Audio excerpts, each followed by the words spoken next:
right. And that sounds good, dude. Yeah, it does. Man. Hell yeah. And you never use these? Not only. You're excited? Everything is brand new. I know it feels. Look, it sounds. Hello. Hey, Lardas. Hey, Lordas. All right, guys. This is gonna be another second episode of the podcast. This is Joey. So your last name Joey. Mosqueda. Mosquito. Is that what it means? No. But that's what everybody called me. So you kind of learn how to live with it. Really? Of course. Never, yeah. Mosquito. Everybody. You ever knock anybody out for that shit? Hell no. Good, because I don't want to be the first one. I took it as a sign of, respect. Everybody knew hey, you can't say mosqueda. If you can say mosquito, hey, I'll take it. You take it. Hell yeah, bro. My kids learn to live with it too. Like, Dad, everybody calls me mosquito. Like, yeah. We know that. So what's up, man? Just finally getting this week together, huh? Man, it's been wild, dude. So the reason this is Joey, he's a real good friend of mine, man, and this podcast is possible because of him. He got these mics, these stands. What is that called? Podtracks. The Zoom Podtracks. The Zoom. It's a Zoom, so it plays all the audio, so that way you can listen to us on what is able to be listened to on. Yeah, eventually we're gonna be streaming on Apple Podcasts, Podbean, Deezer, Podcast Addict, Spotify, wherever you listen to or find podcasts. That's where I'm hoping to have everything updated, streaming on there. And that helps do that. Absolutely, yeah. Okay, and then we got the videos here. My phone's probably gonna die any minute now, but we'll see how long mine goes for. You see, should be all right. Was it fully charged? No, Charlie. But it should be okay. It should be fine. Cool, yeah. man, shit. So the last time I spoke to you, man, when you were going to North Carolina. Yeah, that was a long time. And the last time we were here, when we were, like, just one was like 2 weeks ago. Didn't even seem like that long, man. No, it was 2 weeks ago when we first got caught up again. Yeah, it was back in 2019 when I left, dude. That was the last time we really talked to each other on the phone, right? Yeah, that was the last time, and I left to North Carolina to go do work for demolition for 8 months.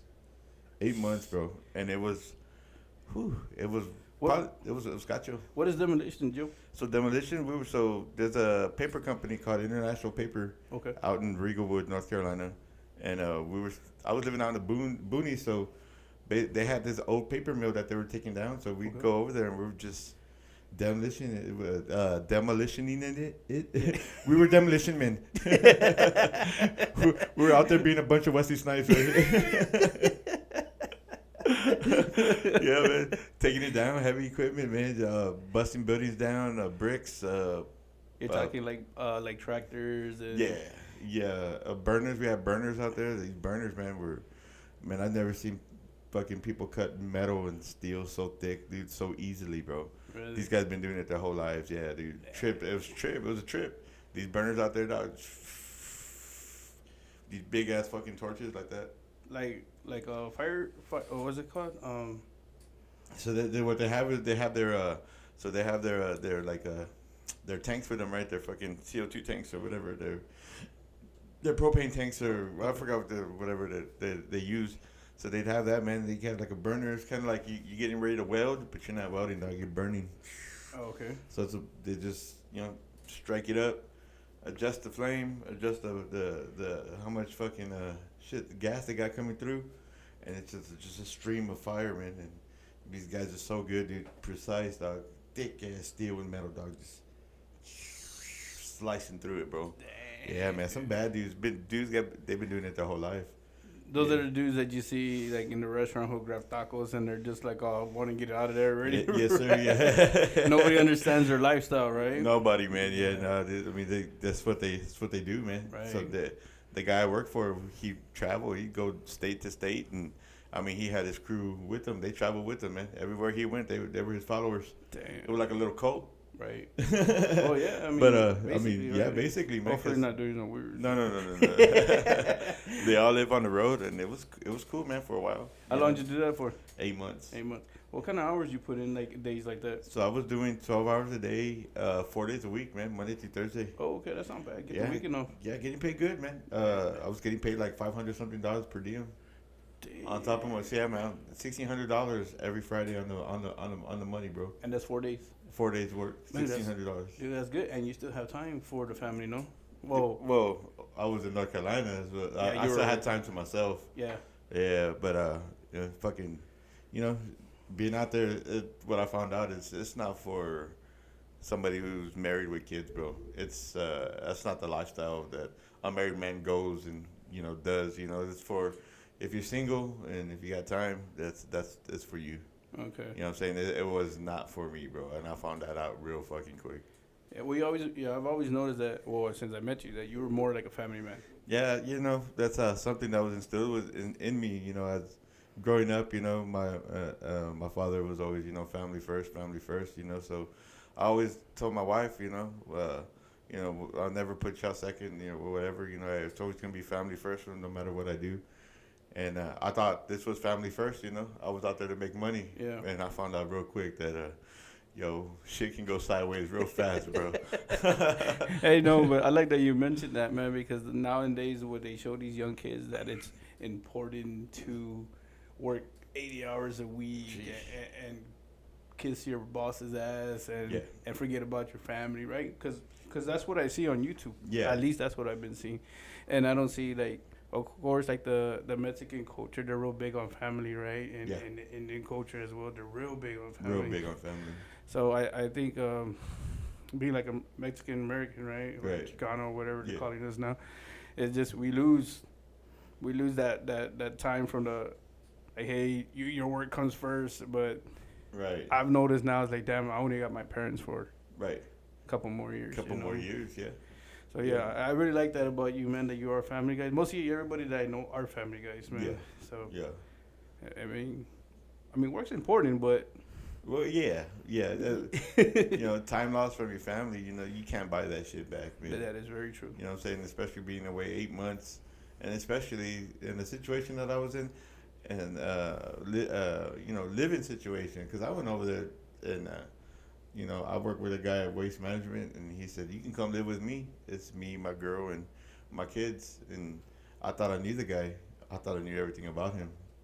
And I went and I was living with a complete stranger, bro. Oh, shit, yeah, it gets You know scary, what I'm saying? bro. I found out in the process of working over there with these other guys that everything I had ever known about him for years was not true, dog.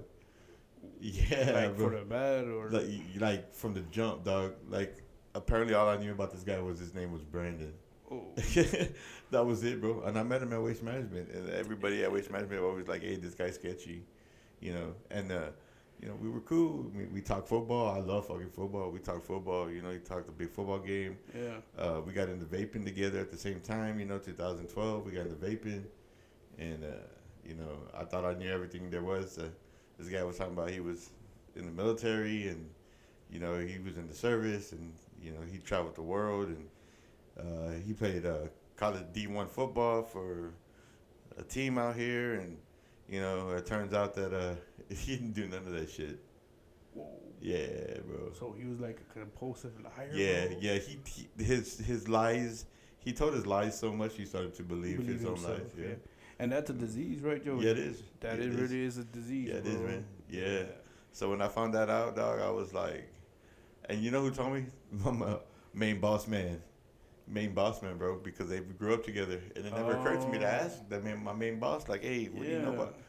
It never occurred to me. So when I found out that, basically, when my main boss was like, hey, man, what did Brandon say about being in the military? I said, oh yeah, he said he was in the military, dog. This and this and that, and he said, man, the closest that guy ever got to the military was ROTC in high school or middle school, bro. I was like, what? Shit. He said, what else he tell you? And I told him everything else. He's like, bro, you're living with a stranger, dog. You don't know this dude. I was like, and here we are in 2020, and I've known this guy since 2012.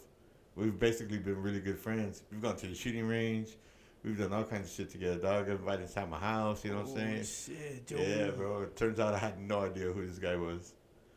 So. Hey, was it like a weird like friendship? Like would he text you random stuff or nah, you bro? Saw nothing of it. I never, bro. It was just like a normal friendship, bro. Like like we fucking when football was on, we watched football. We were so football fucking heads, and when it was time to chill, we chill. We drank. He barbecued, we ate. You know what I'm saying? Yeah. And nothing, bro. And it was. He was so entrusted in this fake life that he had created for himself, where he believed it so much, bro, that I believed it, and everybody around him believed it. They never second guessed, bro, until I found out the truth, and then we started ragging on his ass. That's what real men do, right? Yeah. Apparently, he was like he used to jump out of airplanes. He was like a parajumper. Oh. So in the morning meetings at work over there, in the morning after the morning meetings, they're like, yeah, let's go jump out of fucking airplanes. So everybody found out that apparently he had told everybody there, dog, that the same shit. So everybody found out that he was a liar. So they started ragging on his ass.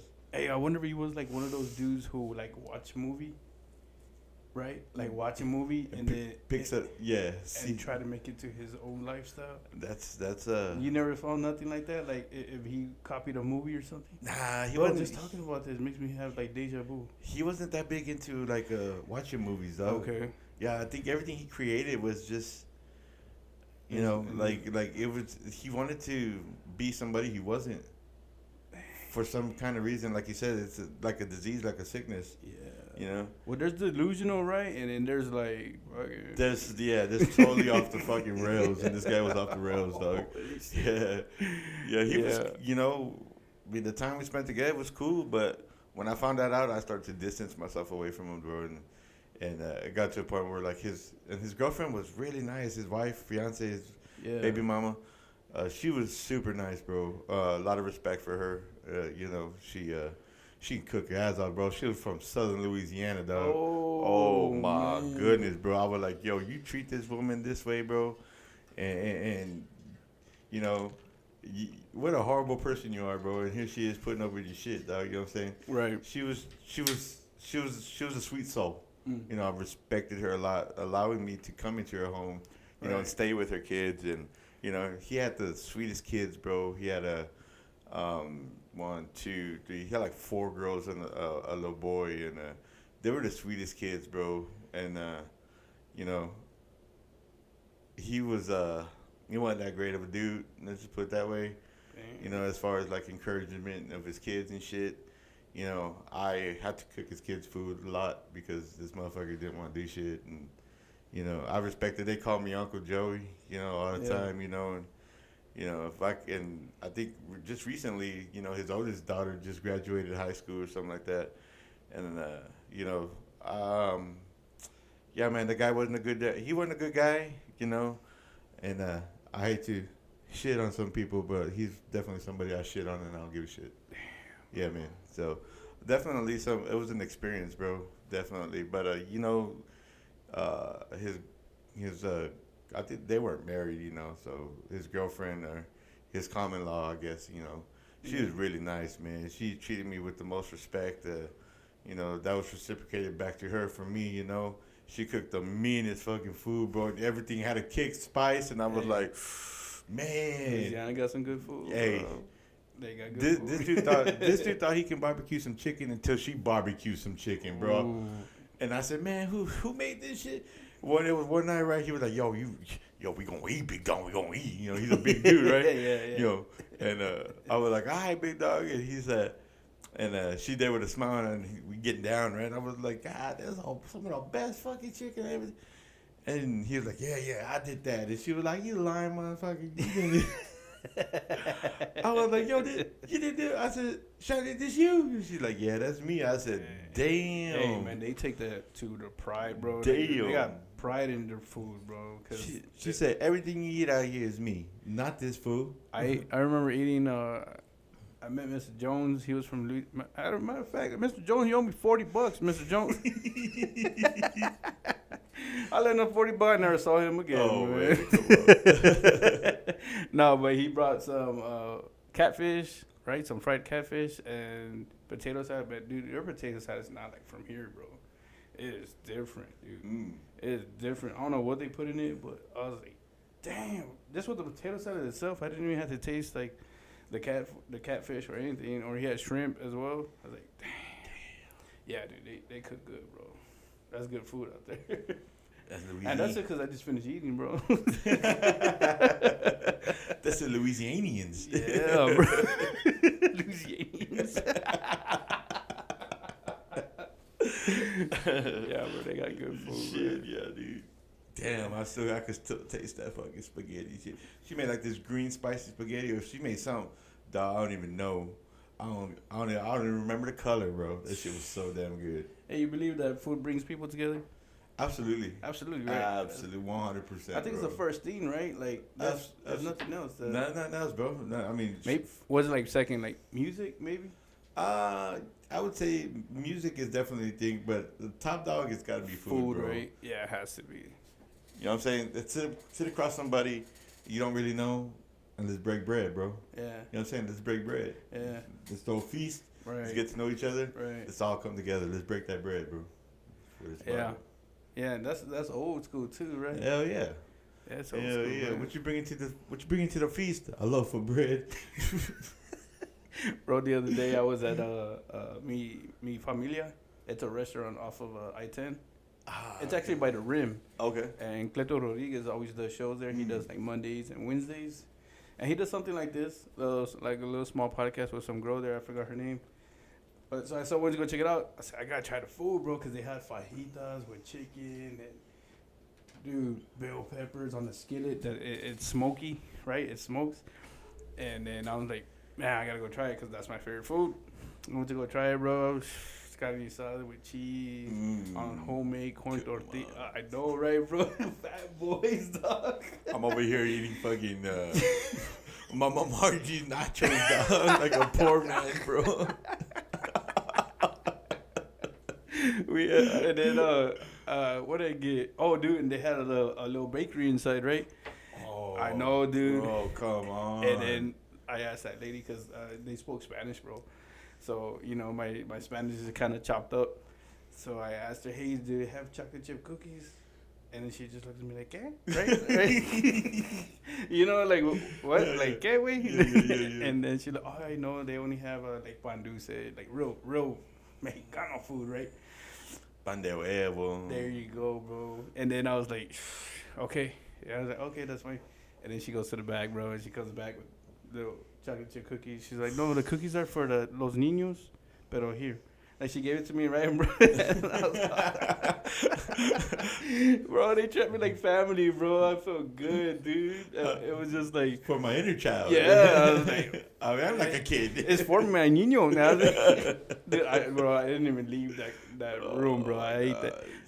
I couldn't even walk out that restaurant. I ate it before. But they don't make those cookies. They just they give them out to the kids. Orale. And then Rudy, which I think he was a waiter there, I think, or the manager, and he gave me some more cookies like that had sprinkles and stuff. I was like, dude, I love this place, bro. Oh shit! I definitely recommend it though. Mi Familia. Mi Familia on I-10, bro. Orale. Hey, by the Rim. By the Rim. In the Rim, right there. Where is that? Yeah, but they have buffets, bro. $30 each one, and then you get to eat everything. Damn, I know. That's what I said. I was like, I think I'm here. I'm already full. Fuck, just thinking about it. Damn, bro, I'm gonna go back there tomorrow. Shit.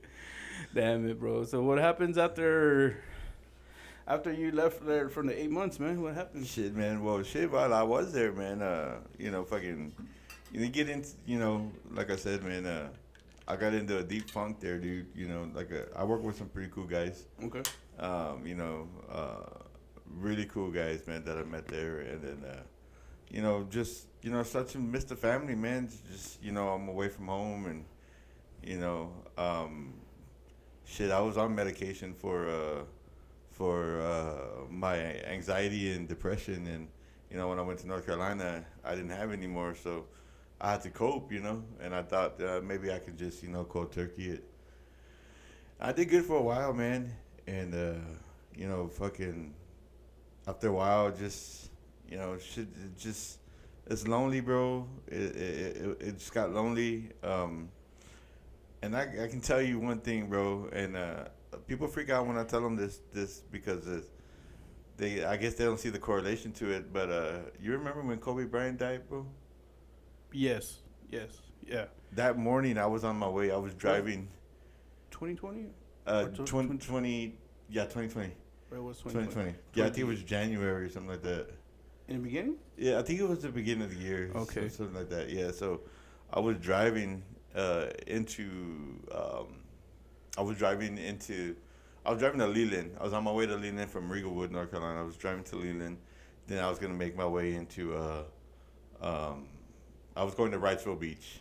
Okay. You know, right outside Wilmington, because that's where I drove every weekend. Okay. I'll drive to Wrightsville Beach, and I'd go out to the pier, and I'd walk out to the pier every Saturday. You know, that's where, you know, it was peaceful out there, out in the pier, bro. You know, yeah. But I was on my way over there, and then I got news that you know, he died and his daughter died and stuff, bro. And you know, man, that shit hit me, dude. I don't know, like it really, really affected me. Yeah. Like you know, being that you know, he lost his life with his daughter, and you know, here I am over here, like, what the fuck am I doing here in North Carolina? You know, I should be at home, and you know, it got me feeling and you know, thinking all these types of way, and feel like I was just wasting my time there. So what were you actually thinking though?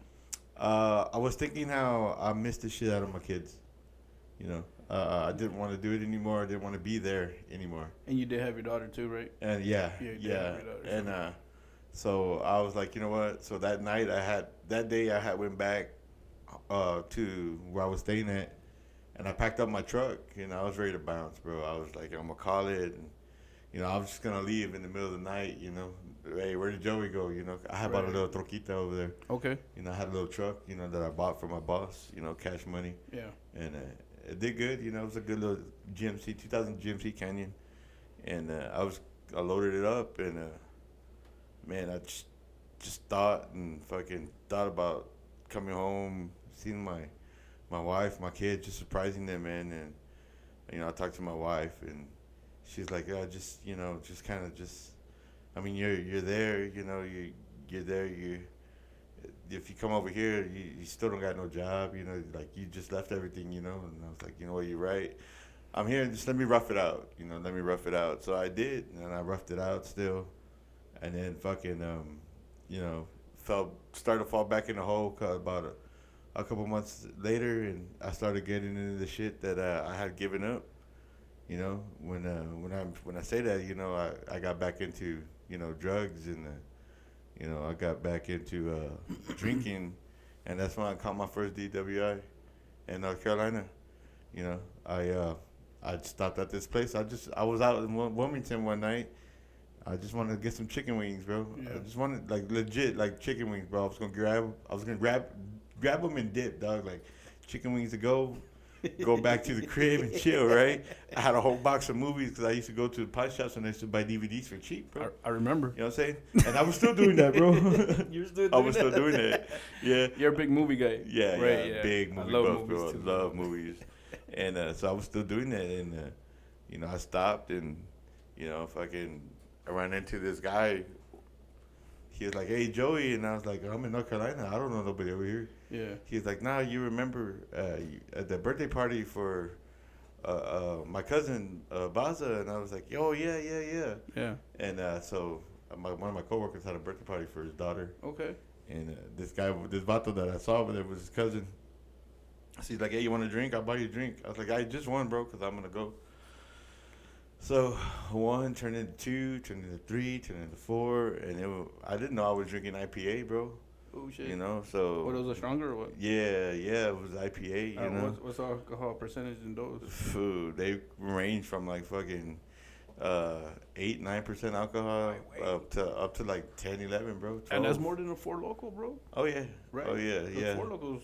I know what Four Lokos do. Yeah, I say India. It's IPA, so it's an India Pale Ale. You know, so when I took off from there, well, I didn't go nowhere. I was waiting at the light until I got busted. At the light? Yeah, at the flashing yellow light. When the cop came up to me, he said, "What are you doing?" I said, I'm waiting for the light." Not funny, but so what happens, bro? So you get out of the restaurant, right? Yeah. Well, I don't even remember. Oh shit. I don't even remember walking to my truck. Okay. Yeah. So, cut to like we're drinking. We're talking to this other vato and this couple and and we're having a blast, bro. Right. And next cut to, I'm somehow in my truck, somehow in the middle of the road. Okay. And I'm waiting for a flashing yellow light to turn green. So what does this road look like? Like, is it two-way? So it's two-way going, two-way coming. Okay. But it's on a busy street because that's kind of like downtown Wilmington. You know, that's like where Wilmington and Wrightsville Beach kind of meet. Okay. You know, so it's busy. At nighttime, it's nightlife, bro. So it's nightlife. So there's a flashing yellow light. And the next thing I hear is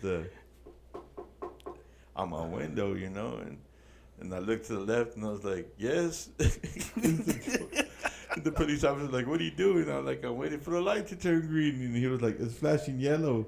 And as soon as he said that and I looked, I was like, oh, shit. Damn. I was like, yeah, man, that's it. Hey, were you still on drive or were you in park? I think I was on... I don't remember. I didn't move anywhere. That's a good thing. Yeah. So I think I was still probably on drive. He told me to, hey, go ahead and put it in park, You're not even supposed to stop at yellow, bro. Exactly.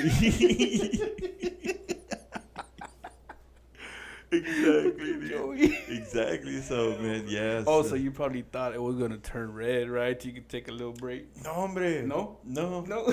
That's how drunk I was. Yeah. I like this color. I like the color.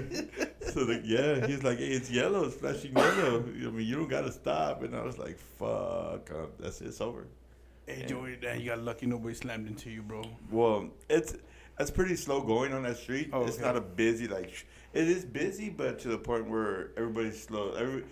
Think about it as old school downtown military, dog. You know what I'm saying? Okay. You just cruising, nothing fast. So, yeah, it wasn't anything crazy like that. Yeah. So, yeah, man, got stopped, pulled over, did an overnighter.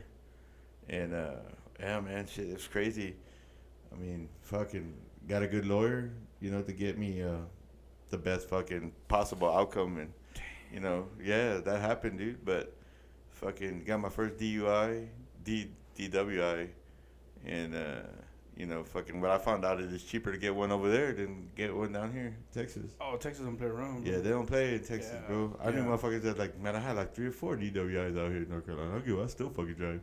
Like, yeah, it's wild, bro. That's wild. Yeah, over here they don't play around, man. Like, yeah, go to Texas, bro. It's a whole different ball game over there, bro. It'll cost you thousands and thousands of dollars just to get out. Just even on your first one.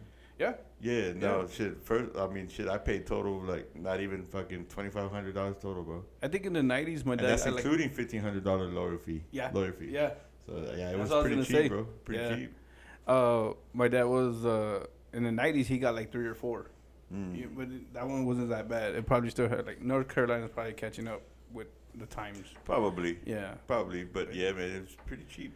Man. I mean, I don't recommend it. No, Joey. Don't stop at yellow lights. Oh, man. Yeah, I'll never forget that fucking day. And then having sent the fucking body cam footage, dude, I was so drunk, bro. Yeah. I was so peddled out. My lawyer's like, did you watch the video? I was like, hell fucking no. Yeah. Nah, I'm not going to watch that, man, I could watch other people make fucking tontos out of themselves, bro. But to see yourself, bro, the embarrassment, the shame. Yeah. I'm good, man. So. Well, at least you were drunk, bro. I do stupid shit sober. I look back at my videos, bro. I'm like, oh my god, dude. This fucking guy, bro. Can't even speak. Oh man, I don't need to be drunk to do stupid shit, bro. Yeah. Nah, yeah, it was crazy, man. It was It was definitely. So what happens then, there, bro? You move back. You move back to Texas, or you stay up there still? Well, so when that happened, so right when I got arrested, man, it was the start of like COVID, you know. So I go into the Pinto. I go into the pen, man. You know, hardcore. You know. You got locked up? No, man. Oh, God. Oh, okay. On my overnighter. Yeah. Got that too. Flaco now, bro. Call me Chuy. Hey, orale. Hey, that's so yes. Hey, bro, you gonna eat your toast there or what? I did get my food away though, dog. You did? Yeah, fuck yeah. It was weird, dog. I mean, I go in there. I was, they throw me in the cell with this vato, and I could see that he's sleeping. Yeah. And, bro, I got, like sleep apnea and shit. I'm a heavy sleeper, bro, especially when I'm drunk, right? Yeah. So I wake up in the morning, bro, and I look, I just open my eyes and turn my head, and there's this fucking white vato, bro, and he's just sitting down Indian style, bro, looking at me. And the first words out of his mouth was like, "You fucking snore loud, fool." Damn. I was like, "Damn, dog, for real?" He was like, "Hell yeah." I was like, "Fuck, dog, I didn't know that." Yeah. I was like, "Dog, I'm fucking drunk, dog." You know what I'm saying? I was drunk last night. Yeah, I fucking snore loud. Yeah. I said, "Hey, Sasuke, fuck it, bro. You hungry? I'll give you my breakfast, bro." He goes, "So you can snore as much as you want, bro. It's all good." He was just hungry. Yeah, bro. Yeah, like he was just hungry. I was like, "Hey, Sasuke, I'll give you my breakfast. I can snore more, okay?" Deal? And he was like, "Cool." It turned out to be a pretty cool vato, man. He had been there for 10 fucking months. Yeah, he didn't have no family, bro. No family visit him. Nobody put money on his books. Nothing, bro. Damn. And he was a young cat, bro. Probably like in his early 20s, dog. Like real early 20s. Damn, no shit. You know, he was just trying to find his way out of trouble, man. You know what I'm saying? I'm not exactly sure. I don't remember what he did. He wasn't like a violent crime guy, but you know, it turned out to be cool, man. We had a good conversation and shit, and he goes, "Hey, man, if you're still here by lunchtime, man, can I get you lunch?" I said, "Oh, that's cool." I said, "But I'm gonna drink the juice." So he was like, "Cool." So yeah, man, I gave him my breakfast, I gave him my lunch, man. He turned out to be really cool, and I remember we were in there and they were letting vatos out to use the phone. And he goes, "Watch out with these guards, right? They're going to try to get you into some shit." And he was a white guy. And I was like, "What you mean?" He was like, "Yeah, bro, these vatos, these fucking white guards, they like to start shit." And I was like, "Okay." Oh, man. He goes, "Just keep your distance from them, bro. Like, no eye contact, bro. You be all right." I was like, "Okay, cool." So I go out and use the phone. And there's this big black guy, bro, on the phone. And this fucking guard. And he's like, "Hey, what'd you say about him?" And I'm like, I'm looking around like, what the fuck's going on? And he points at me. He's like, "You, what'd you say about this guy right here on the phone?" And the black guy, he turns around and he looks at me. And I'm like, "Oh, hell no," right? Because I was like, "Oh, okay, yeah. It's going to go down right now." Yeah. And then he was like, "Yeah, you were talking shit about him, bro. What'd you say? Tell him, bro. He's right here." Oh, wow. And so the black guy, like, he looks at me. Yeah. And he gives me a look like, he nods his head like, "Nah, don't even trip, bro. I already know how they are." So I was like, "Nah," I was like, "Bro, I didn't say shit, man." I said, "You know what? I just turned around, looked the other way." And when dude got off the phone, he came and he whispered to me, he was like, "Don't even trip, bro. They try to do that shit all the time. You good?" I was like, "Damn." And then the guard telling me, "You got fucking scared, right? You got fucking scared." And I was there thinking in my head, like, this motherfucker right here, bro. Like, damn, bro, dog. This is what you're doing inside here, bro? Yeah. You're playing games with us, dog? Wow. This is what you do. You play games, bro. I was like, all right. I was like, one of these days, one of these motherfuckers out here is going to catch you out there in the street, bro. Not even in the street, bro. You know what I'm saying? They're going to catch you in that cell, dog, and it's over for you, bro. I see. I'm only here one day, bro. I'm good. I don't even think they get charged for that, dude, when they whoop a guard's ass. Probably not, dog. They're already charged. Shit. Yeah, they're already in there. But they say, bro, that like somebody who wants to be a cop, right, that never makes it, they end up like they would have been criminals. Yeah. So yeah, most cops, not everybody. Not everybody. Yeah. Most cops are probably criminals just wanting to be a good guy. Yeah. Right. Yeah. Dude, that was crazy, man. But that was cool. I got out. I did my overnighter, got out, got my truck, and I wanted to come back home, bro. I couldn't, man, because of COVID. COVID didn't allow for that. COVID was like... They had y'all locked down over there, too? Y'all couldn't cross the... We could cross the border, but shit, if you left, you couldn't go back. You You know, even if you change your mind, I mean, you're fucked. Yeah. It was crazy, bro. It was. It was crazy. It was. I was doing marketing at that time, and a lot of it was like felt like marketing, right? Mm-hmm. Like what kind of things you do to get people's attention, bro. And as soon as I heard that, did you ever hear that thing on the radio? It goes, dee, dee, this is a warning. Oh, this is a test of the emergency broadcast system. This is only a test. No, this wasn't a test, though, bro. This was like, this was COVID-19. Oh, shit. Do not leave your houses or whatever. Like, oh, come on, bro.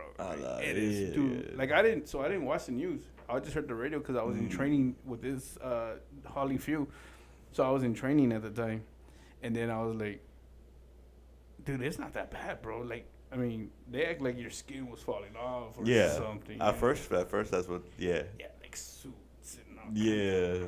Like ET shit. Like when they get ET. Or that movie with Morgan Freeman, The Outbreak and stuff. Remember that? Yeah, Outbreak. bro. Yeah, I was like, shit. I was like, damn, bro, that's some heavy marketing shit, bro. We're all gonna evolve into Ninja Turtles, right? With the slime and shit. Shredder and no shit, yeah. Reebok and Rocksteady, dog. Like, mutants. That's crazy, man. Yeah, I remember that shit. So you had to stay out all through COVID? Yeah, basically, man. So that was in March, right? And then March, April, May. So May, I didn't come back until May. Did you have your podcast going over here, or you had it going? So I started it when I got back over here. Got back. Yeah. Okay. When I got back over here, I wanted to know what kind of beer that was that fucked me up that bad. You know. That's why you started it, dude. Okay, I was wondering why you started it, bro. Yeah. I was like, why would he start it like the beer? But now you know what it does. Yeah. So I was like, what kind of beer that was, you know? And so when I started looking into like IPAs and craft beer, and I was like, oh shit, that's pretty fucking cool. And then so I started drinking the shit out of it, and then I was like, I want to start a podcast, and that's something I had been wanting to do for a while. So I got a buddy of mine, and we did the podcast for a while, and you know, did about 30-something episodes and shit, and you know, we just called it at that, you know. But it was a long distance podcast relationship. Right. It just didn't work out in the end. I was watching it. You were he was on a laptop as well, and you were on a laptop, right? Yeah, I was watching it. Yeah, I saw. I was like, I mean, there was no setup like this, bro. Like, you know what I'm saying? You, dog. Shit. And I had this, dog. Like, I had this ready to rock, you know, but... How long have you had all this? A couple years. Really? Yeah, so the last thing I got was the pod tracks and the headphones. Okay. Like, new headphones, you know what I'm saying? But I've had, like, the mics and I've had everything, bro, for 2021, 2020. So it was just sitting there, bro. It was just sitting there, bro. Damn, man. They were just sitting there, just waiting. Yeah. Just waiting, bro. Waiting for me and you. Yeah. To get it started. For sure. Yep. Which is weird, bro, because I had told my wife not too long ago. I said, man, I wonder what Jobin's doing, you know. And then I had told her too that I want to get back into podcasting because she could see that with me only working weekends, you know, going to weekends now, you know how, you know, just it's different, bro. Because you know, yeah, I'm busy. My days are busy and shit, but it's a lot of man, it's a lot of just getting the kids to where they got to be. It's a headache, bro. Just, you know what I'm saying, just doing that. So she can see that, you know, like something's missing from me, you know, like I'm not as fucking jovial as I once was, you know what I mean? Like, you know, cuz I mean, shit, being the train operator at Six Flags, bro, that's what I do, right? I drive the train at Six Flags, you know. And for me that's a fulfilling job. You know, when you work it every day. Yeah. You know, and now that we're only back to weekends, and she can see that something's missing. You know, like I'm just home, sleep and shit. Like, you know, if I'm not taking somebody where they gotta be, you know, my boys, my kids, picking up my wife. Yeah. And it's just, you know, so she's like, yeah, you gotta get back into something. You need something. And I was like, well, I want to do podcasting again. And she's like, well, you got all the equipment. Yeah. That's when I reached out to you. We reconnected, and this is where we're at today. Yeah, man. Yeah, I was very interested when you said podcast because I've been trying to get. I had the room. I mean, I've had it since I moved in. Yeah. And that was my first thought, or a game room, but I don't play games, bro. Like, it's been a long time since I played video. Yeah. Pinch arthritis, dog. Hey, what the? Hey, you know, I can still play like this. Yeah, but no, man. And then you said something about podcasts, and I was like, man, hell yeah, dude. It kind of works out, man. I just thought you had like a little small. I didn't think you had like a big setup. But either way, bro, I mean, we're gonna get it set up. But man, dude, the setup that you got, bro, is awesome, bro. You kind of it just worked out, man. And you know, like you said, this is the first time I've ever turned on these mics. Yeah, this is the first time anything that's ever been. This is the first time that's been turned on. And everything. This is the first time. That's, bro. You know what I'm saying? Yeah. So this was, you know, the first time, bro. Like this is big, dude. This, you know, it's big for me. I know it's big. It's big for me. Big for you. Yeah. You know, and we're both two big guys, so it works.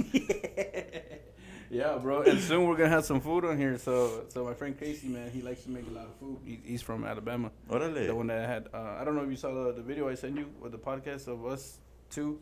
Yes. Yeah. So yes. That guy, he's from Alabama, and he's real good people with me, man. So he's always trying to help me out, but I told him, man, I just like to eat good food.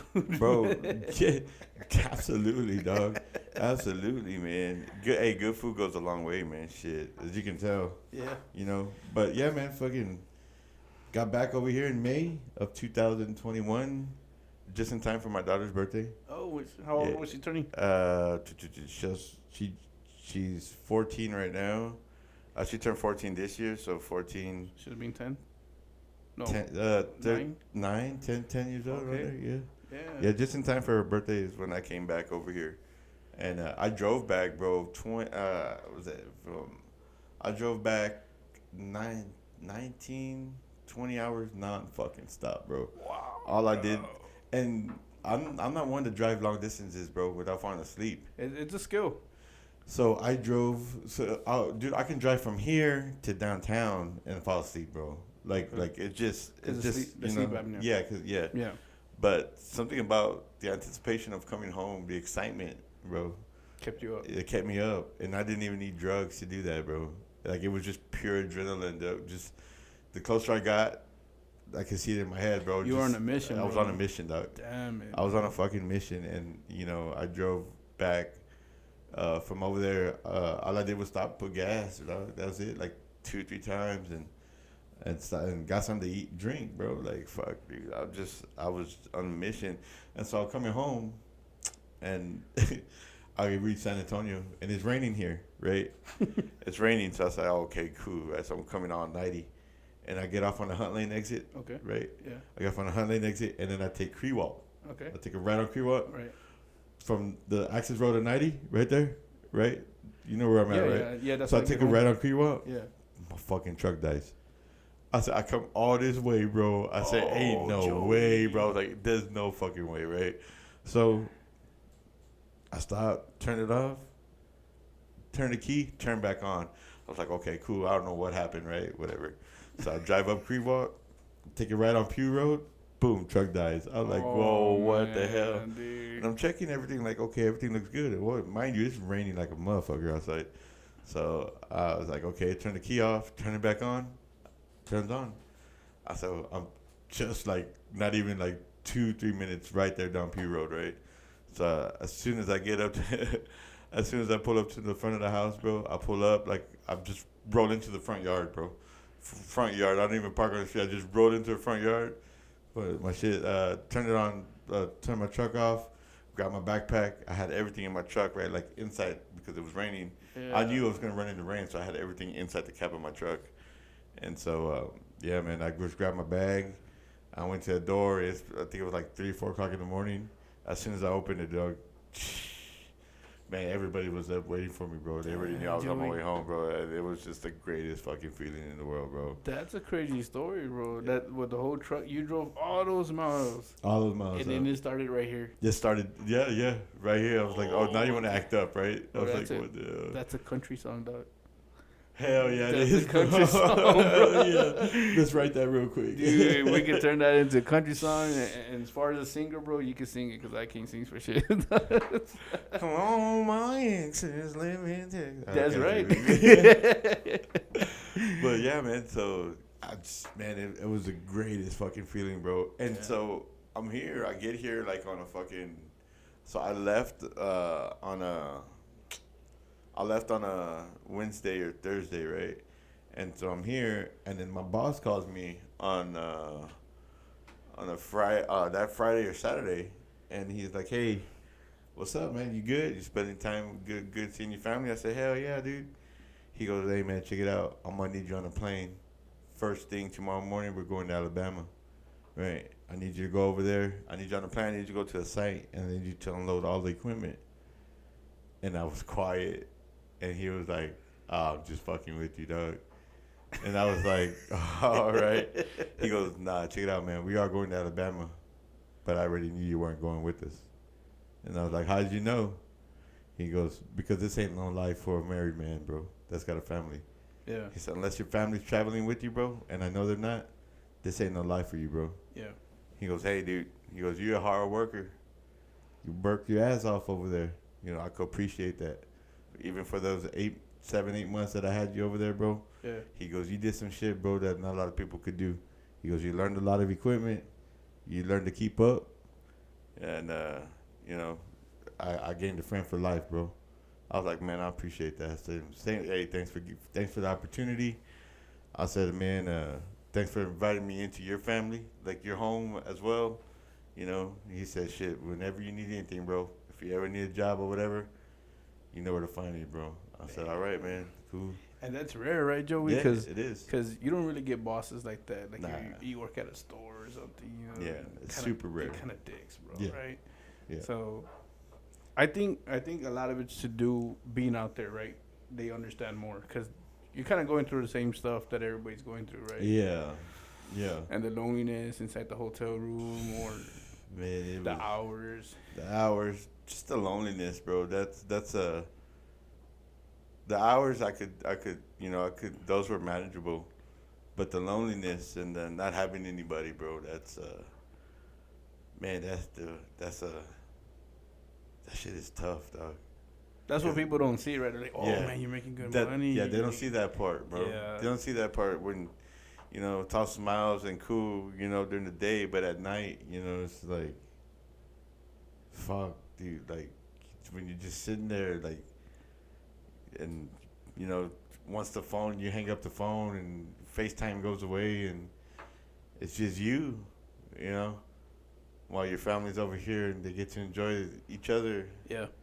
I do know a little bit of it, that bro. Shit is fucking. That shit is, man. That could definitely break the shit out of you, bro. Yeah, I bet, dude. Yeah. I remember doing the truck driving as well too, bro. I mean, I didn't do it for so long because I kind of came to my senses. So I was like, oh, okay, because we had our dog, right, and he was a puppy, and then the next week I come back home and he's like, oh, he's already big. So I was like, man, yeah, I'm missing too much. Yeah, you know what I'm saying? Absolutely, I'm missing too much. Yeah, yeah, and then I get back over here and it's like, I just felt like I'm this fucking guy that's just trying to re-assimilate myself back into my family, because they felt like they were already self-sufficient on their own, It's like that. They don't need dad for explain that a little bit to me, Joe. Yeah, man. So I was away for 8 months. So my wife she was used to doing things her own way. Everybody knew. They all had their own roles, right? When I wasn't there. So coming back after 8 months, it's kind of like I still felt left out. And there's this adjustment period, bro, that I'm pretty sure that other people can talk on, bro, that there's this adjustment period that when you come back, bro, it's just not, you don't pick up just right where you left off. Right. You got to reassimilate yourself back into the family. It's kind of like trying to find my place on where I belong. Okay. I'm dad, right? I'm still your husband. I'm still dad, but I hadn't been for the past 8 months because I was gone. You know, So you guys reaped all the benefits when I was away. So they like just started life without you, right? Right. And you were left behind. That's exactly what it seems like. Yeah. So And when not wanting, but it's just that's the way. That's just the way it is. Yeah, just the way things went. So when I got back, and it's like, you know, I'll talk to my wife, and then, you know, I'm trying to figure out, like, you know, like, what about me? Like, do I get any say? And then they'd be like, oh, well, we forgot. And then my wife would be like, you got to understand that you were gone for 8 months. You know, we were used to doing things this way, you know, and then you want to come home, and then you want to change them. It's like, I'm not trying to change them. Like, I thought this is what we always did. We don't do shit like that no more. You know, like, what the fuck, you know? So it's just weird, bro. So that too, you know, that's when I was like, yeah, that fucking life ain't for somebody with a family, bro. So you were being lonely over there, but end up you still could be lonely, even though there's a lot of people inside the house. Oh yeah, right? Yeah, because you're just trying to find I'm just trying to fit in. I'm just trying to find my place with my own family. Right. I mean, what's the whole point of having family if you can't fit into it? Right? Yeah. So that was tough too. That was tough, and it was a process until, you know, we you know, until everything kind of like fell back into normal. And so what first thing that you started to do so that way I could start feeling normal like a family again? I just kept on, dude. I just kept on trying. I never gave up. Because you love your family, right? Yeah. Just you got to keep on. Yeah, whatever works, and whatever doesn't.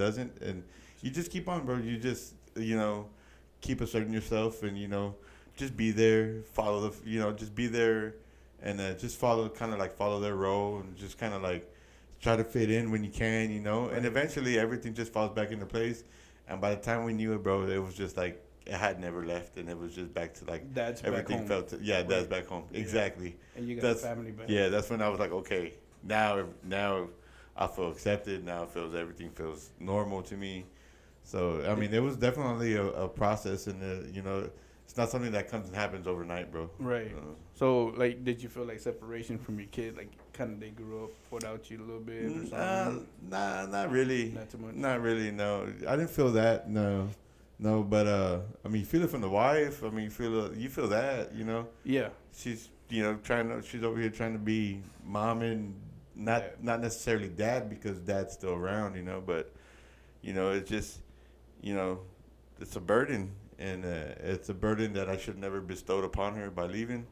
But it was a decision that I made, and that she was on board with, you know, to better the family. So we thought, and that decision almost led to my downfall. Yeah. Well, it did lead to my downfall, right? I mean, that shit, you know, I could have killed somebody that night that I got busted, you know, or I could have killed myself. Yeah. You know, and all for what, you know? But, you know, fucking, I learned from that shit, man, and, you know, fucking, we just try to work through it, and work through the bullshit, the differences, and, you know, when they get back over here, man, it's just, like, shit, we've been together for 25 fucking years, dude, me and my wife. From high school, right? Yeah, since I was a freshman in high school, yeah. Freshman? I was a freshman in high school, man. You had hair back then? Huh? You had hair back then? For sure. I wasn't. I've always bet you always had the bald. Yeah, I was pelon. Yeah, me too, bro. I went pelon when I was working at Fiesta. Like literally going bald, or you just shaved it? I was going bald. Like I had the receding, so I said, you know what, might as well. Fuck it. So I started doing it. Yeah. So when I met you, I was already. Okay, you just started. I had just started. Yeah. Yeah, I cut my hair just because I don't want to go cut my hair. Go to a barbershop, bro. Yeah, it's puro pichazo, dog. Yeah, bro. It's a lot of, hey, do this, bro. Hey, yeah, I want a low top fade with a box cut over here. Yeah, line me up, dog. Leave a little bit over here on the side. Maybe I look like a rooster. I want my haircut to look like they shoot it off. I want to look like the baddest Edgar around, dog. Yeah, bro. You get that one barber that get your ear. Ooh, shit. Yeah, my brother growing up, that fucker. Sorry. Yeah, like, yeah, that's for me getting in your room. I know you fucker. Yeah, I'm missing half of my ear now, dude.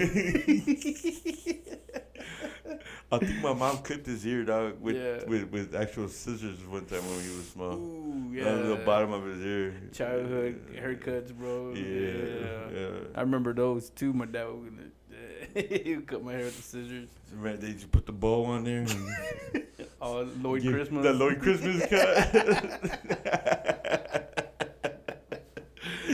Oh shit! Hey, what you want? I want that Lloyd Christmas special, dog. Yeah, bro. Shit. And the chip tooth. Oh my god. Yeah, man. So I mean, shit. It was definitely a learning experience, man. But yeah, man, fucking. But that's life, you right, know, Joey? It is, man. It is, and I'm glad that me and my wife were strong enough, to fucking get through it, and like I ain't like to this day, bro. Like I still not right in my head, dog. Like fucking as far as I mean, I'm cool, but I still fucking take medication and shit, for anxiety and depression, and I got high blood pressure, but but as far as like the mental health aspect of it, like anxiety and depression, like fucking, I still take medication for that, and it's something that I've never been ashamed to say, you know what I'm saying? Yeah. Because, it's helped me, bro. Okay. It's helped me cope. It's helped me get through a lot of difficult times. You think the medicine helps? Absolutely. You do? Yeah, okay. absolutely. Why do you think we have anxiety, bro? Man, I didn't have it. So I started on medication when I was 34, 35 years old. Was that La Fiesta? No. This was. You're in your 20s? So this was 5 years ago, maybe 4 or 5 years ago. Oh, you just got on. So what happened was, I started losing weight. Mm-hmm. I was going to the gym. I was losing weight. But I was going too hard, where I was losing more. I was burning more calories than what I was taking in. Okay. So I wasn't doing it right. Okay. Right. So my body crashed. And I went to the doctor for like a month. He couldn't figure out what was wrong with me. And I kept telling him, like, doc, something's wrong with me. Like, something's like legit wrong, bro, because I'm not right. I couldn't breathe right. I had shortness of breath. I was like, it happened. I don't know what the hell. So my doctor's doing all these tests on me. He's trying to figure out what the hell. And then finally, he calls me, and he's like, hey, you got low iron. You're anemic. Oh, whoa. And I was like, oh, shit. He goes, you need iron pills on the double, like, right now. So I went and I bought me some supplements, some iron supplements. Yeah. What do you know? Cured Iron from that. Well, it was iron. Wrong. But from being anemic and having gone through that a month, that triggered a lot of the bullshit in my body. That triggered my anxiety. Okay. That triggered my depression. So I had my sister here that I would call, and she'd walk me through it, because she struggled with all that when she was still here. So my sister was always my go-to, my rock, my person, and that I can call, and I call her crying, bawling like a baby, dog. You know what I'm saying? Is that your older sister? My older sister, yeah, my one and only sister. Okay. And when she was here, so I would call her, and she'd help me out through it. And I mean, shit, man, dude. Even before that, but we would talk on the phone. Like, she was always my number one, my comfort. To my comfort, like more than my wife, and my mom's, and anything like that. Right? It was always my sister. Yeah. And so I got through that part. And when my 2 years ago or something, when my sister passed, I had to, kind of felt like I didn't have anybody that I can go to like I had my sister, Right. And I still feel like I don't, like I don't go to my wife that way, My sister knew. I always say my sister knows my darkest, secrets and shit, like my sister took a lot of stuff to the grave with her, Yeah. I mean, but she was she was my rock, bro. Like my sister, I went to her for everything. Right. I can go through like that with my wife and stuff, but it was different with my sister, dog. So having that trust into, even though I can go to my wife with some things, that there was just a different bond connection that I know that my sister, she's felt that. She's been there, done that, as far as, because my sister battled a lot of sicknesses and illnesses in her lifetime before she passed, so. You want to tell us what happened, or? Yeah, I mean, she had always, she had diabetes. She was she got diagnosed diabetes when she was think 12, 13. She had childhood meningitis. She survived that. So that diabetes, was it 1 or 2? She gave herself insulin shots. That's one. Her whole life. The one. Okay, so that's a really, really bad. Her whole life, yeah. So she kind of had it when she was younger, then, yeah, right? Yeah. Okay. So, yeah. So insulin shots her whole life, every day. She had she survived meningitis. What is it? Meningitis is a bacterial infection. People lose limbs and shit from it. So she survived that. Like Yeah. Okay. Yeah.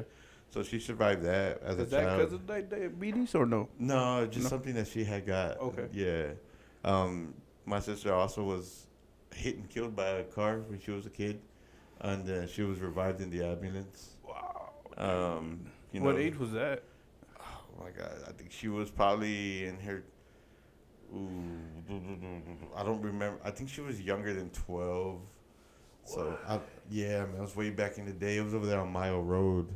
Mayo over there for Callahan by Nelson Wolf Stadium, bro, where my mom grew up at.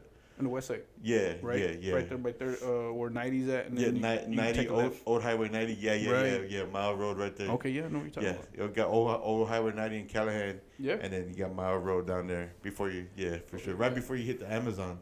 Right, actually, right, yeah, so that's the west side, right? So that's where my mom grew up, and she got hit by it, and she actually flatlined in the ambulance, and they brought her back, and she was a kid, man. She was really young. Oh, Joey, that's crazy, bro. And then, dude, just throughout growing up, man, she battled, a lot of sicknesses and illnesses, bro, and that, and she just, she lived till, I think my sister was 45, 46. I'll be an ass if I'm probably wrong on that, but we were really close, so, but she man, she went into the doctor, and she was having a hard time remembering who people were, there. What led her to go to the doctor? Like she had a stroke or something? No, my brother-in-law called me, and he's like, "Hey, your sister doesn't know who I am," and I was like, "Wait, what do you?" Like from going to sleep one night and then I was just talking to her, bro, like 2 days ago. What do you mean? Like, what the fuck? And he's like, "Yeah, I don't know what's going on." So he took her to a doctor, and we went to go visit her probably the next day, and it turns out that she had I think it was a brain tumor. Oh, that man. was and apparently I think after everything she had passed, and my brother-in-law had got like the actual paperwork from her. She had these tumors and cancer like already all over her body and stuff, Inside the brain too? Yeah, and so her doctor said, we're gonna put a pacemaker in, and she was already scared, and that shit's tough because I think she knew, but she went in, she got the operation, and as soon as they were bringing her out of sedation, she flatlined. When she woke up, for the pacemaker. Yeah, she woke up and immediately flatlined, and they couldn't bring her back. Damn. Yeah, it was just too much for her body, bro. So, it was one of those things where, it's sad, of course, right? It's my sister, my only sister. I love her to death. We all did. But I guess when you look at it, it's she's no longer in pain anymore. She's not gonna be in that pain. You know what I'm saying? Yeah. And that's tough that's kind of tough to think about, because, I want to be selfish. I still want her here. Yeah. But me wanting her here is gonna put her through all the bullshit, all that pain, all the agony. Something that she shouldn't have been going through. That's true. My sister lived a beautiful life, bro. And I like to tell people that she was the strongest person you never knew, right? And everybody knew my sister because of her smile. She always had a smile on her face, dude. Yeah. Always. She could be in, her pain scale could be at a 10, and you wouldn't know it. You wouldn't know it, bro, because she had a smile on her face. Damn. And that's You know, not a lot of people go through life like that, bro. I think when people are sick like that, bro, they see life different than we do, right? Yeah, I think so. I think they cut out all the bullshit, like all the bills and all the he said, she said bullshit. But they understand life. Like a certain part of their brain works differently, bro. She did. She Right? definitely like, man, dude, it's just you know, fucking looking back on it, man. She was. I wish everybody knew her, my sister, dude. Yeah. Like, everybody could have learned just a little something from her. Yeah. You know what I'm saying? Everybody could have learned, you know, how to be that a little bit more nicer. Yeah. You know, a little bit more generous. You know, how to be happy every day. You know, no matter what you're going through, dog. Yeah. And it's crazy because that's what everybody knew about her. You know, when we did her celebration of life, you know, it's all everybody could have talked about, you know. You didn't know what kind of day she was having. She could be in the worst pain of her life. Yeah. And you would have never guessed it because she had a smile on her face. Yes. And that's true, bro. She did. She did, bro. And it's crazy. And we talked every day, bro. Every day we talked on the phone for hours. Yeah. 4 or 5 times. Okay, I would say 4 or 5 times a day. 4 or 5 times a week. For hours, bro. Just catch up. Me and my sister. Yeah, just shooting the shit, bro. Yeah. Laughing. I was always making her. Make her laugh, right? Yeah, I was always making her laugh. And she was the one always telling me, like, you should do stand up. You should do something. And I just, like, I just always, like, do it, you know, to the side, you know, like, maybe one day, sis. But, yeah, man. You know, she's been gone about 2 years. Yeah, maybe one day. But she's been gone, well, I think about 2 years or whatever. But, you know, I get emotional when I talk about her, bro, but I'm more proud of when I talk about her. You know, because I'm proud that she was my sister. I'm proud that, you know, she was there for me. You know, she made me a better person every day. What's something that you do that you took from her? Like, okay, my sister was like this, so is there something that you picked up from her for life? Like, do you know if you picked up something from her? I try to work on myself every day, because that's all she knew how to do, was to work on herself. Okay. As far as like her mental health, right? You know, so when I feel myself like going back down this fucking rabbit hole of you know, anxiety, especially like depression wise, you know, I think about my sister. You know, like what would she do? If I got on the phone right now, what would she tell me? You know, she'd walk me through it. She literally, like, step by step, walked me through it, bro. So that's something I definitely picked up from her, because I don't never want to fall into that deep, dark space, you know, like before, bro. So depression hurts, bro. Yeah, so, you know, it's a still struggle to this day, but you know, I work on it and I get through it, you know. Like I said, I got my wife there, you know, and I got help. There's people I know that, hey, I'm here for you, and, you know, I appreciate it. You know, I don't take nothing for granted, bro. So, yeah. It's tough, man. It's tough, but when that one person isn't there no more, bro, you know, that's... Who do I talk to? Who do I talk to? Is right. That becomes the question of, like, you know, what... You go talk to a doctor, well, that doctor's not this person, you know what I'm saying? I'm not going to go do that shit. There's not that connection. You know, I don't want to be told that, but, you know, so that's something I took from her, man, is I try to work on myself every day still. To this day, bro, still a fucking struggle. I mean, shit, I'm not perfect, you know. None of us are, bro. You know, and I'm not, and like I said, man, I'm an open book, bro, and you know, I'm not, you know, I'm fucking, you know, I'm not scared to tell people, because I know there's vatos out there that, like, hey, I don't talk about mental health, you know, like, hey, but you know what, you know, a lot of times, man, it's good to talk about. Oh, it is, yeah. Absolutely, getting it, and something that I'm not ashamed to tell people that I have and struggle with, man. Well, I think, honestly, bro, when somebody has mental health, they know when somebody else has it. Yeah. You know what I'm saying? Like, just like people with anger, you know, they say, hey, watch out, because this dude, you know. Yeah. But anger is a part of mental health too, man. But I struggle with mental health myself, and then, you know, with my wife as well. So it's hard, bro. Oh, It is hard, dude. yeah. And it's just like people don't understand. Like people talk, but it does. It affects your life really bad. It does. It does, man. But It does. as long as you're aware that you do have it, I'm not saying that you could control it better, but you know what to do at least the next step, right? Right. Every day is just learning. The more you know about yourself, man, the better. You know what I'm saying? What's one thing that you do now different that helps the? I go slow. Take it slow, bro. I take it slow. I'll try to think about what's the root of the cause. You know what I'm saying? Why am I feeling this way? Did it just spring up? What actually caused it?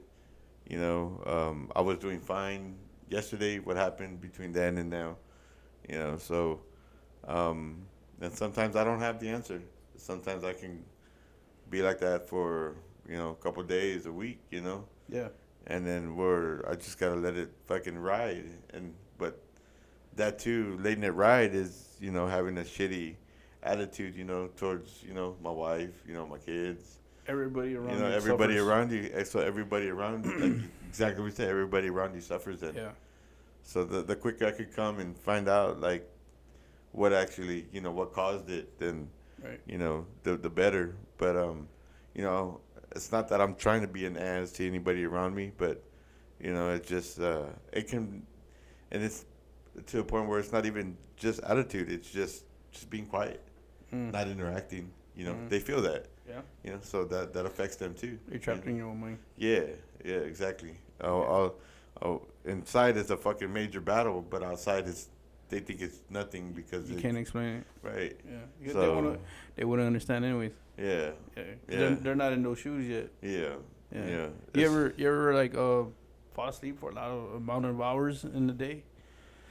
I started taking naps recently because I'm not doing shit during the week, but I don't like to, bro. I don't like to. So I think that's one of the reasons why I felt sluggish this week, dog. But just because of the change in schedule, the change in work, and the family schedule, and taking everybody here, and I felt like I haven't got enough sleep, and I just want to go home and sleep. So that affects the family también. They see that too, and dad all he wants to do is sleep, and he don't want to spend no time over here, and now that's an ongoing situation now where I got to figure out how the fuck am I getting out of that funk. You know what I'm saying?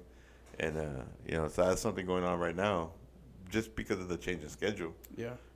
Before, I mean, I was working every day, even the days where I wasn't working, I was fucking alive. I was like, yeah, let's go.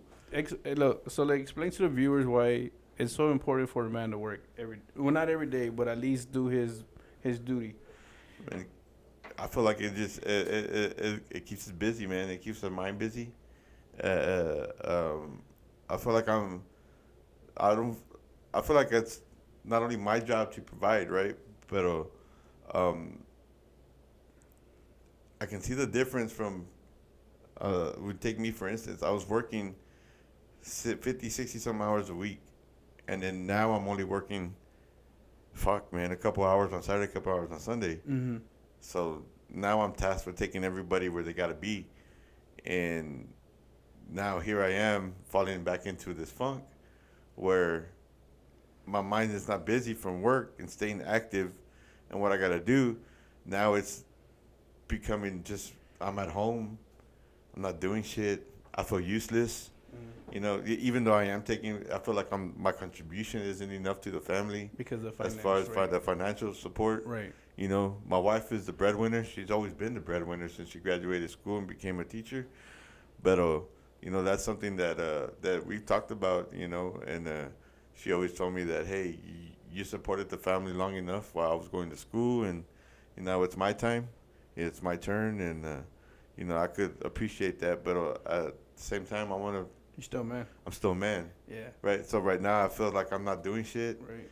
And I feel like when we do bring up finances, well, I can't say shit, because I feel like, well, I'm the one coming in short. Now I can go find another job, right? But at the same time, if I go find another job right now, my kids, I got 2 in college, 2 in middle school. My wife, we only got one vehicle. It's still the same bullshit, right? So if I start school, if I find another job, who's gonna be there to do all that? Right. And nobody is. Right. And right at the moment, with me working weekends, I'm there to do it. So even though I'm there taking care of my responsibilities, I feel like my responsibilities aren't being taken care of. Yeah. You know what I'm saying? Like I still feel like I'm falling short. Right. So you win. It's like kind of like it's a give and take, right? I can give all to this, and everybody can be happy because they're where they got to be. Right. Right. But at the same time, I'm still not contributing as much financially as I should be, right? Because I'm still dad. Yeah. I'm still the husband. I still fucking eat, sleep, shit in this house, right? I still use a car. I still have so my wife pays all that shit, you know, and it's tough. You know, my rinky-dink ass fucking check doesn't do shit, you know, but I think that you know, it's tough. that right there for men that women won't understand, right? I think that plays a major role because since you're a kid, you're taught to be a man, right? Yeah. You gotta work, you gotta provide for the family. Yeah. You can't show weakness, right? Right. And then when you go through that, nobody understands what's going on. Yeah. And my wife, she, for the most part, man, she kind of like understand and you know, I got us right now, you know. Yeah. And you know, I can appreciate that, you Yeah. know, because I did, man. I kept us afloat for a very fucking long time. Yeah. And now that she's a breadwinner, you know, I don't make damn near as much as she makes, right? A year, and you know, and she makes good money, and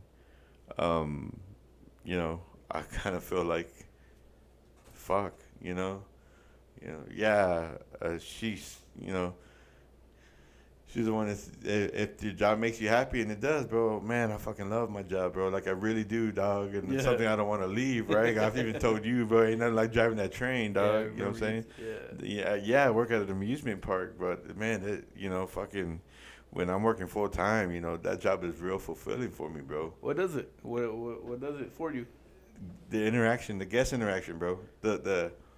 The excitement on the kids' faces, bro. The smiles. The smiles, dog. Yeah. And then, are you a real train conductor? And I'm like, yeah. And they're like, let's go. You know, opening the gate, all aboard. You know, it's like, man, the kids are like, yeah. You know, even the adults, bro, when they're like children, bro, they're like excited, dog. And it's like, holy shit, you know, like, and if I'm able to put that smile on somebody's face, man, even if it's just one person a day, bro, it feels good. Yeah, it does. But I get countless people, dog, and I'm the only one on the train that I feel like I really have that guest interaction, right? I work with a great group of guys, bro, like super cool. Yeah. But like with guest interaction, bro, I'll say I'm number one, dog, like legit number one, bro. Like, man, I'm greeting everybody coming on the train. I'm greeting everybody getting off the train. Giving high fives, I'm shaking hands, I'm taking pictures, selfies and shit, bro. Like, you know, fist bumping the kids, you know what I'm saying? Like, it's cool. And nobody else is doing that. Right. Yeah. But I do it, bro, because I'm there to provide an experience for them, right? And I've never had a job like this, bro. So it's cool, right? So my mind, when I'm working there, I'm not worried about the bills. I'm not worried about this. I'm not worried about that. You know what I'm saying? Fun. Bro, I'm having fun, right? It's the environment. And you taking that away from me and only giving me a couple hours a weekend, you know, here I am during the week, you know, yes, I'm with my family, I'm with my wife, my kids, but feeling still now I feel less of a man, you know, because I can't provide the financial obligation, you know. Right. It takes you away from a little bit. It takes away. But, you know, it's just something I do look forward to, you know. I don't want to leave that job. I like it. I come from a fucking job where my fucking supervisor was an asshole, you know, that didn't like me for a long time. Fuck that guy. And fuck his fucking ass. You I know got out of those.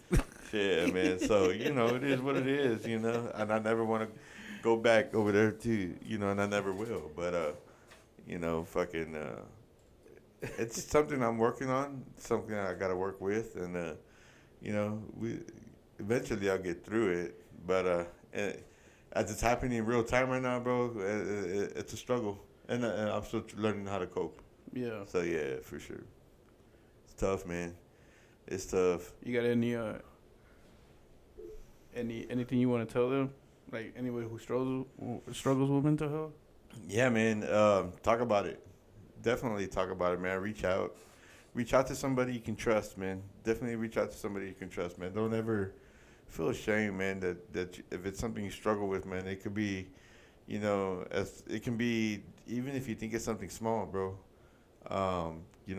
Mental health for men, man, it's something that a lot of men don't like to talk about, and a lot of things. It's something that a lot of men don't like to admit that they struggle from, man. But it's when you reach out to somebody who can understand and can, and when you reach out to somebody who can talk to you on that level, man, and it's something that you can work with, as far as talking to somebody and straighten out these why you're feeling this way, why are my emotions this way, man. When you start opening up, man, it's fulfilling. It's when you start working on yourself, bro, that's fulfilling, and it feels great, and it's something that every man should look into, man, because I know that I've had people that family members that's like, fuck that, that shit I don't talk about, and it's like, why, we should be able to talk about these stuff, man. And then a lot of us, they do it through drinking, right? They take care of it through drinking. So yeah, so that's another thing, man.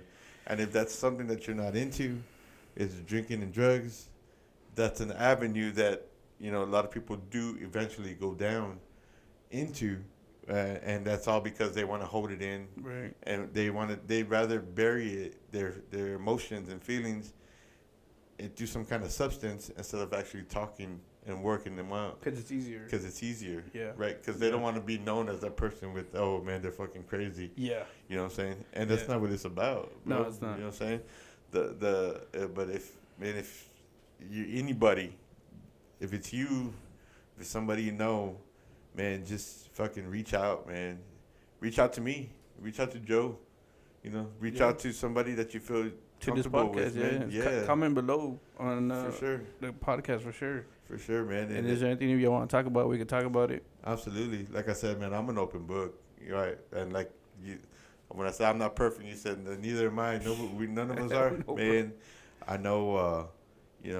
We got. I got a story for days, man. And that's something that I know that you wanted to touch on a lot on this podcast, man. Yep. Is about men's mental health. So yeah. That's definitely, that's a plus, man. I can appreciate that. Yeah, because we all struggle through it, bro. Yeah. We really do. And then, like you said, very few of us admit that we have it. Yeah. That's the first step, bro. It's kind of like first step in anything, right? Yeah. It's admitting to it. Right? Yeah. Admitting to it, right? So yes, sir. The sooner you can do that, man, the better. And I guarantee it's not going to be an easy road, man. It's not. Nah. Right? Because working out your problems and your flaws, man, that's difficult. But yeah, the sooner you do that before you take part in anything, to bury those emotions, the better, man. The healing will start. Yeah. Absolutely. It takes time, man. Absolutely. I'm still working on them to this day, man. Still. I think that's something we're just gonna have to deal throughout life, man. Yeah. Yeah. It's rough. It really is, man. Yeah, fucking A. Yes, sir. Fucking A, man. So you want to be Joey? I'm gonna have Joey on the podcast, and I hope you make every single one.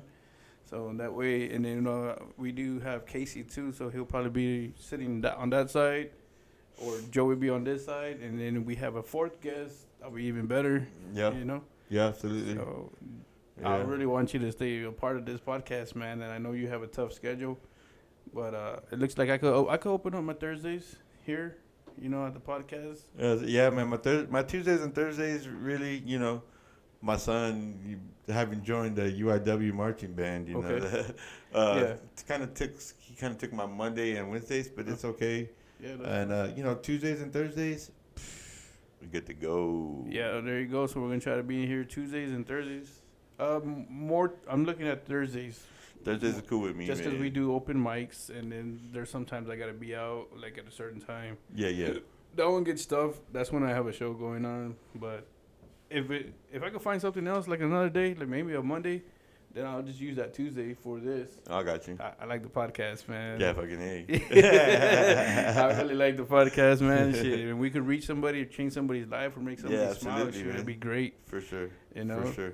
And we got chingo stories, man. Shit. Oh, we got stories. We got some stories how we met and how I got fired. All right. So you want to wrap it up already? Yeah, that's cool with me, man. That's cool. All right, guys. So we'll see you next time on the podcast. It will be either Tuesday or Wednesday of next week, and then we'll see when we get the video out to you. I do have it on Instagram. I think it's Joe Lewis. What's that chingadera called? It's Joe Lewis _ 87. Yeah, you could find these podcasts on Instagram. I don't know if it plays a whole video or not, but I am gonna put some shorts on there. My YouTube is Tanker Joe. I think it only pops up just Tanker Joe. I think I just put like Tanker Joe. And I think it has like 4 numbers, 4 numbers on the side of it, but it does pop up Tanker Joe. And the reason why I put Tanker Joe is because I used to drive a gas tank trucks, and I'm trying my best not to go back to that place. But yeah, and then my TikTok, I'll get with you on my TikTok. I just posted some videos on there. Is there any way they can reach you? Man, I got Facebook, I got Instagram, but man, just reach me out. Just through you for right now. For right now, okay. Just for right now, yeah. So our goal is to make this podcast, go for quite a few episodes, man. I'm reaching for 100. Oh yeah, man. Yeah, eventually, eventually we'll have where the podcast has its own handles and its own Instagram and stuff like that. So yeah. But yeah, man, absolutely. I'm here for the long run, bro. So me too. So I did make a video on my YouTube, and I made a goal for 25 years from now, which I'll be like 63 years old.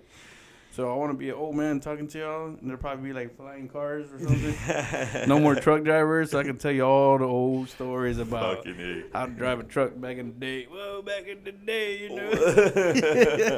we used to have this thing called gasoline. Tell them Large Marge sent you. Tell Large. Hey, my name's Candy King. Candy King. Oh, shit. All right, guys. We'll see y'all next time. Joey, thank you very much for making this podcast possible. Appreciate you, Joe, man. All right, guys. See y'all next time.